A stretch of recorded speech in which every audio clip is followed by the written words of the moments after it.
हालचाल। आज हम लोग जो है स्टडी करते हैं मैकेनिकल प्रॉपर्टीज ऑफ सॉलिड का लेक्चर नंबर 10। आइए स्ट्रेस एंड स्ट्रेन कर्व को डिस्कशन करते हैं। ठीक है, stress and strain curve. Stress and strain curve.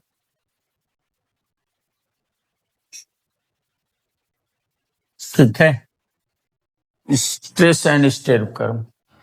देखिए, हम लोग पढ़े हैं इसके पहले जो है इसके लेक्चर में हुक्स लॉ बताए थे आप लोग को। हुक्स लॉ होता क्या है? कहा यह गया है कि फॉर स्मॉल डिफॉर्मेशन फोर्स आपको बताएं, डिफॉर्मिंग फोर्स आपको बताए हैं कि अगर किसी बॉडी पे क्या होता है, एक्सटर्नल फोर्स अप्लाई होता है तो उसका क्या हो जाता है, शेप साइज चेंज हो जाता है, तो उसको हम कहते हैं कि डिफॉर्मिंग फोर्स है। ठीक है, तो हुक्स ने बताया कि अगर किसी बॉडी पे स्मॉल डिफॉर्मेशन हो, यानी बहुत कम उसमें चेंजिंग हो, ठीक है, स्मॉल डिफॉर्मेशन हो, तो हुक्स ने ये बताया कि स्ट्रेस जो होता है वो डायरेक्टली प्रोपोर्शनल टू स्ट्रेन होता है। ठीक है, फॉर स्मॉल डिफॉर्मेशन के लिए। अब यहाँ पे मतलब क्या है भाई, stress is directly proportional to strain अगर है तो इसका ये मतलब है कि आपका जितना स्ट्रेन बढ़ेगा उतना ही स्ट्रेस होगा। यार के जितना आपका स्ट्रेन होगा उतना ही स्ट्रेस होगा, यानी सेम डिजिट में होगे। अगर ये स्ट्रेन आपका, स्ट्रेन की वैल्यू अगर क्या हो जाती है, जैसे आ जाती है 2, कंसीडर कर ले 2 आती है, तो स्ट्रेस भी उस पर 2 ही आएगा, क्योंकि ये एक दूसरे को क्या है, प्रोपोर्शनल है। तो जितना ये इंक्रीज करेगा उतना ये भी इंक्रीज करेगा। ठीक है, तो इसे हम ये दिखाना चाहते हैं कि ये बात हमारी ये कि stress is directly proportional to strain है, तो ये हुक्स लॉ को फॉलो करेगा। हुक्स लॉ है और इसको हम ग्राफ पर कैसे प्लॉट करते हैं। ठीक है, तो इसके लिए हम सबसे पहले देखिए, यहाँ पे एक है वाई एक्सिस कंसिडर कर लिया ये, और इसका यहाँ ओरिजिन है, और ये आपका हो गया एक्स एक्सिस। ठीक है, अब ये क्या होगा, अगर ये आपका एक्स एक्सिस हो गया और ये क्या हो गया, वाई एक्सिस हो गया, तो इस पर हमने क्या किया कि इधर कंसीडर कर ले भाई स्ट्रेस वाई एक्सिस की तरफ। ठीक है, और इधर जो होगा वो आपका जो हो जाएगा इस साइड में, इस साइड में आपका क्या हो जाएगा, स्ट्रेन। ये आपका स्ट्रेन होगा, ये आपकी एक्स एक्सिस हो गई, ये वाई एक्सिस हो गई। अब यहाँ पे देखिएगा कि ये कह रहा है कि स्ट्रेस और स्ट्रेन डायरेक्टली प्रोपोर्शनल में है, तो अगर इसका प्रोपोर्शनल सिंबल हटा दूं तो स्ट्रेस इज इक्वल टू ये कांस्टेंट ई आ जाएगा, प्रोपोर्शनली कांस्टेंट इनटू स्ट्रेन आ जाएगा, और ई इज इक्वल टू आप करोगे तो यहां पे लिखेंगे स्ट्रेस अपॉन स्ट्रेन हो जाएगा, यानी इनका जो रेशियो है हमेशा कांस्टेंट रहेगा।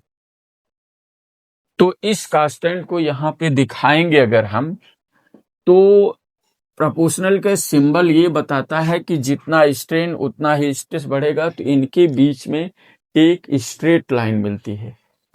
और यहाँ पे ओरिजिन अगर आपका ओ है तो यहां से मान लेते हैं इसका स्ट्रेट लाइन आपका ये मिल गया आपको। इस पॉइंट को हम ये देखिए आपका ओ ए दिखा दें, इस पॉइंट ए, ये मान लिया स्ट्रेट लाइन है, इसको हमने मान लिया क्या है, ओ ए। ठीक है, अब ये बताता है कि यहां से यहां तक ओए की जो पोजीशन है वो क्या है, स्ट्रेस स्ट्रेन जितना बढ़ेगा स्ट्रेस उसी के एलांग होगा, उतना ही होगा, तो ये हमेशा यहां तक स्ट्रेट देगा। लेकिन इसका इंड जो ये है, ये बता दिया कि बस यहीं तक होगा, यही इसका क्या कहेगा, प्रोपोर्शनल लिमिट हो जाएगा। ठीक है, फॉर स्मॉल डिफॉर्मेशन के लिए ये कहा गया कि यहाँ पे यहाँ तक तो आसानी के साथ ये पॉइंट ए तक हुए, पॉइंट ए तक अगर किसी बॉडी पे डिफॉर्मिंग फोर्स अप्लाई कर दोगे, जैसे कुछ इस तरह से अगर बॉडी है, इस पर हमने क्या किया, इसकी लेंथ है कैपिटल एल हो, इस पर अगर हम डिफॉर्मिंग फोर्स यानी लोड बढ़ा दें, और लोड बढ़ा के क्या करते हैं, इसकी लेंथ को हम इंक्रीज कराते हैं, और उसको छोड़ देने पर, डिफॉर्मिंग फोर्स को छोड़ देने पे ये अपने ओरिजिनल शेप एंड साइज में नहीं, ओरिजिन पे आसानी के साथ लौट आएगी। तो ये आपका क्या कहलाएगा जानते हैं, इस बिहेव को हम क्या बोलते हैं, परफेक्ट इलास्टिसिटी। तो यहां से OA जो है वो परफेक्ट इलास्टिसिटी को क्या करता है, रिप्रेजेंट करता है। तो कहने का मतलब ये इसका जो रीजन आएगा, इसको हम क्या बोलेंगे भाई, इलास्टिक बिहेवियर बोल सकते हैं। ठीक है, इलास्टिक बिहेवियर, ये आपका इलास्टिक बिहेवियर हो गया। ठीक है, अब यहां से यहां तक प्रोपोर्शनल का सिंबल रहेगा, जहां प्रोपोर्शनल का सिंबल मिलता है हम उसको दिखाते हैं पूरी तरह से स्ट्रेट। ठीक है, प्रोपोर्शनल का सिंबल जहां भी मिलेगा उसको हम पूरी तरह से क्या दिखाते हैं भाई, स्ट्रेट दिखाते हैं। अब क्या करना है, अगले पे यहाँ पे ये देखिए, जितना स्ट्रेस लगा रहे उतना ही स्ट्रेन बढ़ रहा है, यहाँ पे ये सिचुएशन क्रिएट कर रही। अब यहाँ पे समझना ये है कि यहां से ले लो भाई एक ऐसे कर्व, ठीक है, और इसका ये पॉइंट मान लेते हैं बी। अब ये रीजन क्या है, ए बी ऐसा, इसको हम देखिए स्ट्रेट नहीं दिखाए हैं, थोड़ा कर्व दिखाए हैं। कर्व का मतलब ये हो गया कि यहाँ पे जो स्ट्रेस आप और स्ट्रेन जो एक दूसरे से डायरेक्टली प्रोपोर्शनल में थे, वो ऐसा अब नहीं रहेगा।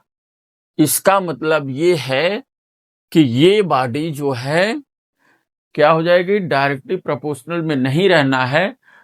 तो यहाँ पे जो लोड हम बढ़ाए हैं, डिफॉर्मिंग फोर्स का जो लोड यहाँ बढ़ाए हैं, इसको बढ़ाने पे यह जरूरी नहीं है कि जितना स्ट्रेन बढ़े उतना ही स्ट्रेस बढ़े। अब इस सिचुएशन में स्ट्रेन कुछ ज्यादा हो सकता है। ठीक है, स्ट्रेन ज्यादा हो सकता है, यानी स्ट्रेस के बढ़ाने पे आपका स्ट्रेन कुछ ज्यादा हो सकता है। तो इसलिए ये प्रोपोर्शनल नहीं है, यानी कांस्टेंट नहीं मिल रहा है। बट ऐसा है कि अगर इस पॉइंट से, यानी जहां पे हम ए से बी तक जो लोड बढ़ाए हैं, यहाँ पे अगर हम क्या करते हैं, फोर्स को छोड़ देते हैं, डिफॉर्मिंग फोर्स को हटा देते हैं, तो ये ऐसे कवर करते हुए अपने ओरिजिनल शेप साइज में रिगेन कर जाएगी, लौट आएगी, अपने पूर्वावस्था में आसानी के साथ लौट जाएगी।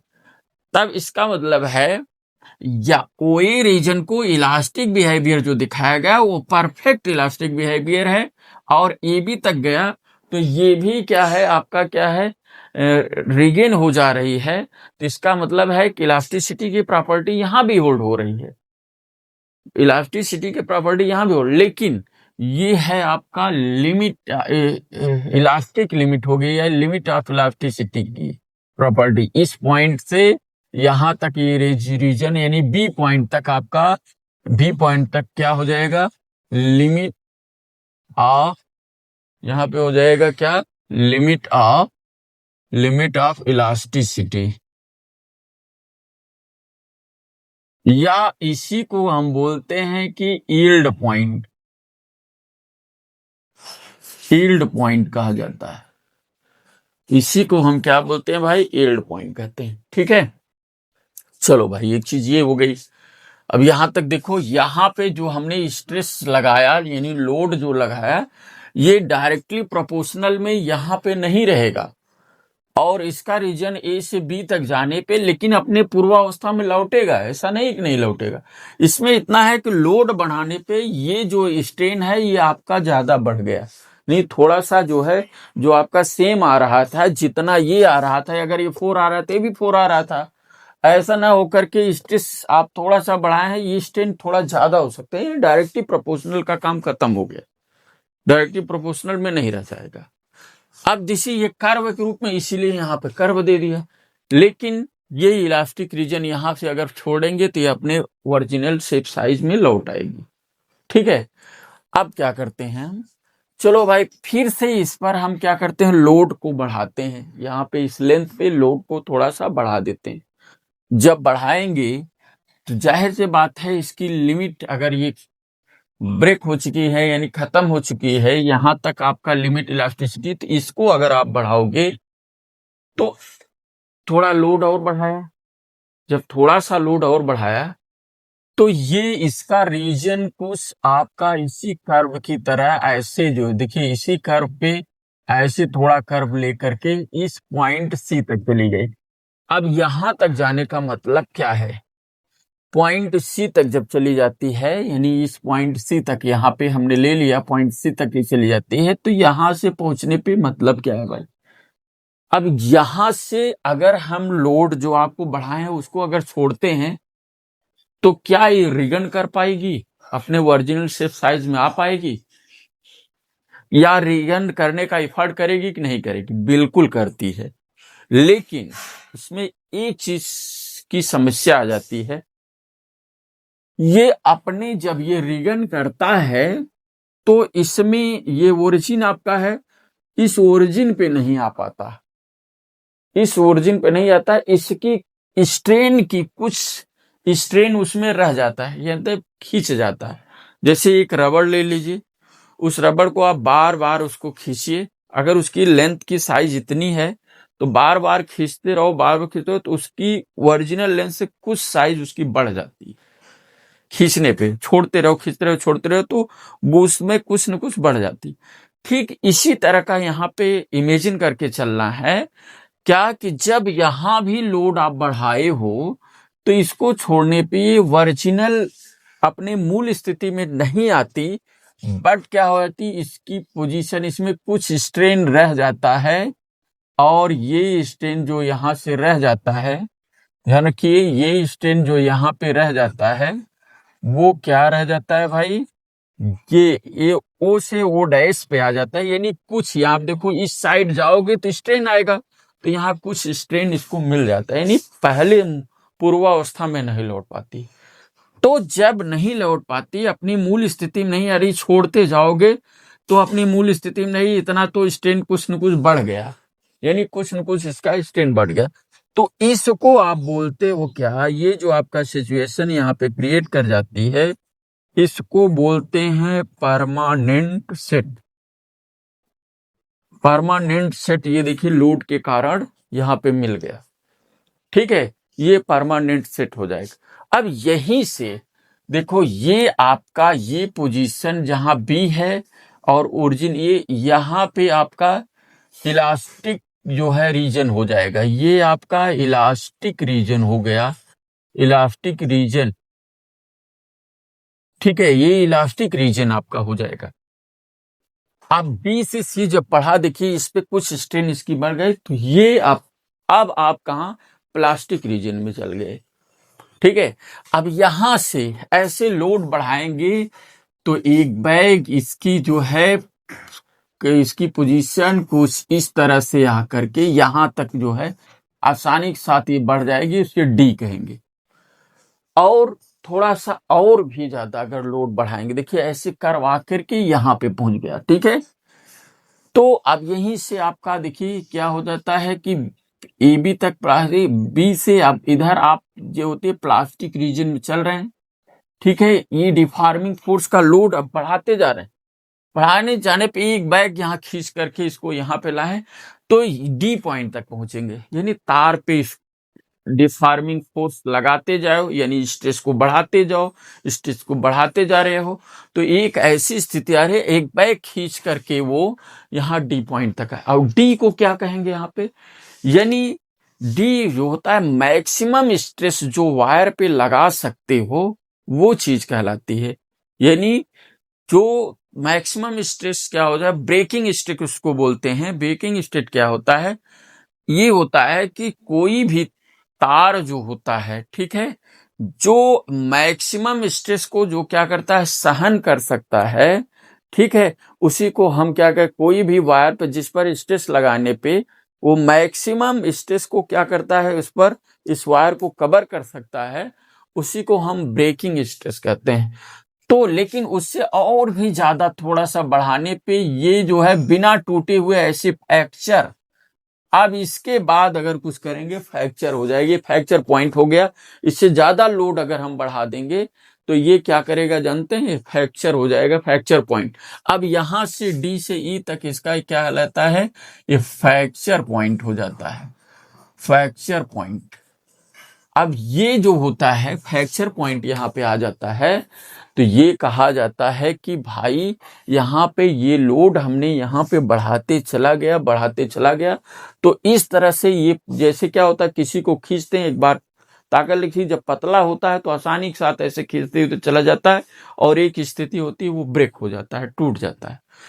तो क्या हो जाता है कि वह मैक्सिमम स्ट्रेस जिसको तार बिना टूटे हुए उसको सहन कर सकता है, उसी को हम बोलते हैं क्या, ब्रेकिंग स्ट्रेस बोलते हैं। ठीक है, तो यहाँ पे देखो मैक्सिमम स्ट्रेस कवर किया, इससे बढ़ाएंगे, ये देखिए इसको बढ़ाते हैं तो ये आप देखिए बढ़ेगा। अब ऐसे देखो तो वायर जैसे पतला होते हैं, यानी ब्रेकिंग, यहाँ फ्रैक्चर पॉइंट आपको मिल जाता है, अब नीचे की तरफ आ जाता है, ये सिचुएशन यहाँ पे क्रिएट। लेकिन यहाँ बी से लेकर और ई तक इसका क्या होता है, रीजन जो होता है वो क्या हो जाता है, प्लास्टिक रीजन हो जाता है, इसको आप प्लास्टिक रीजन कहोगे। ठीक है, और इलास्टिक रीजन आपको कहां से मिलेगा, ओए तक आएंगे परफेक्ट इलास्टिक बिहेवियर मिलेगा, ए बी तक जाएंगे लिमिट ऑफ इलास्टिसिटी मिलेगा, बीसी तक जब जाओगे, देखिए ध्यान सुनना, बीसी तक जाओगे तो ये क्या हो जाएगा, ऐसा नहीं है कि इलास्टिसिटी की प्रॉपर्टी नहीं देगा, लेकिन क्या है